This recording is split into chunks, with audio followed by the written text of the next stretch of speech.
A gambler sits at the table, down for the night, and tells himself, "Just one more hand, then I'll stop." He loses again. "Okay, one more, then I'm done for real." And here's the uncomfortable truth.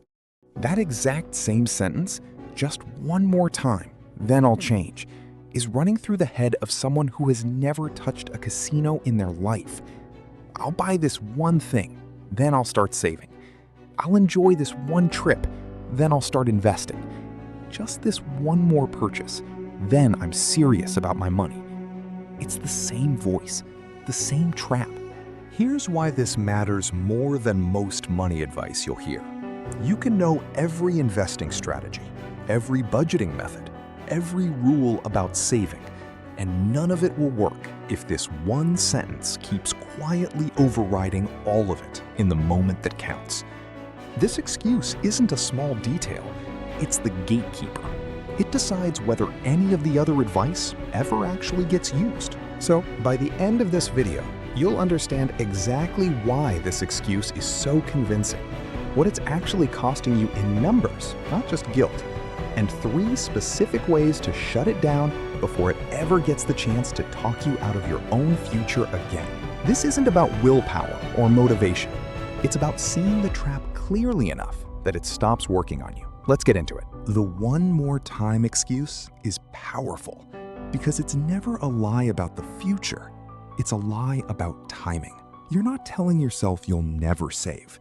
You're not telling yourself you'll never invest. You're telling yourself you'll do it right after this. And because the intention feels real in that moment, it's easy to believe. But here's what the gambler at the table and the overspender at the checkout line both have in common.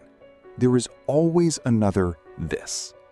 There is always another hand to play, another sale to catch, another reason why today isn't quite the right day to start. The mind doesn't experience one more time as a pattern. It experiences each one as an isolated one-time exception. That's the trick. 12 one-time exceptions in a row don't feel like a pattern while you're living them. They only look like a pattern when you zoom out. And almost nobody zooms out in the moment they need to. Let's be specific about what this excuse actually costs, because vague guilt doesn't change behavior. Numbers do. Say you tell yourself you'll start investing after this next purchase, and that pattern repeats just once a month. That's not one missed opportunity. That's 12 missed months a year, every year, compounding against you instead of for you. Money that could have been growing in an investment, earning returns on top of returns, instead went towards something that gave a quick hit of satisfaction and then quietly disappeared from memory within a week. This is the part that should sting a little. The gambler's one more hand and your one more purchase produce the exact same long-term result. Less money than you started with and a future version of you who has to work harder to make up for it. The casino doesn't need you to make one bad decision. It needs you to make the same small bad decision repeatedly, while believing each time is the last. Your spending habits work on the identical mechanism, just without anyone designing the trap on purpose. You're doing it to yourself, for free. Here's something important. This isn't a character flaw. It isn't proof that you're undisciplined or weak. It's how human psychology is wired. We're built to weigh an immediate reward far more heavily than a future benefit, even when we know, logically, the future benefit is bigger. That's exactly why simply telling yourself, "I'll have more willpower next time," rarely works. You're not fighting a lack of intention. You're fighting a brain that's doing exactly what it evolved to do: prioritize the immediate moment over an abstract future. So the fix isn't trying harder to resist in the moment. By the time you're standing at the checkout or staring at the next bet, you've already lost most of that battle. The fix has to happen before the moment ever arrives. Here are 3 ways to actually break this cycle. Not through willpower, but through removing the decision from the moment of temptation entirely. First, automate the habit before the excuse gets a chance to speak. Set up automatic transfers to savings or investments the moment income arrives, before you ever see that money sitting in a spendable account. You cannot talk yourself out of starting after this one purchase if the money has already left before the purchase was ever considered.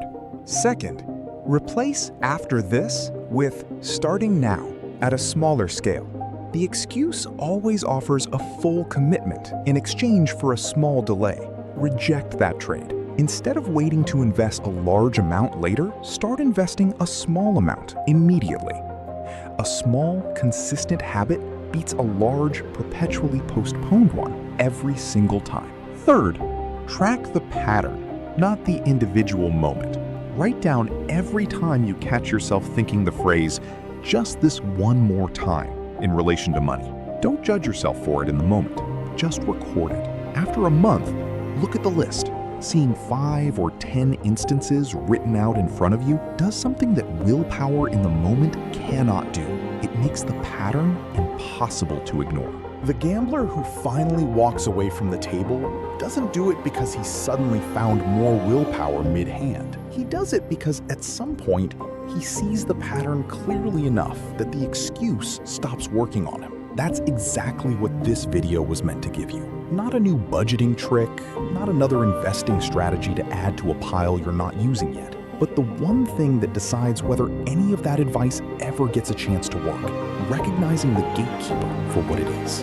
Not perfection, not never wanting to spend on something enjoyable again. Just enough clarity to recognize the sentence, just one more time, then I'll start, for what it actually is. Not a plan, but a delay dressed up as one. The version of you that builds real wealth isn't the version with more discipline than everyone else. It's the version that stopped believing this particular excuse.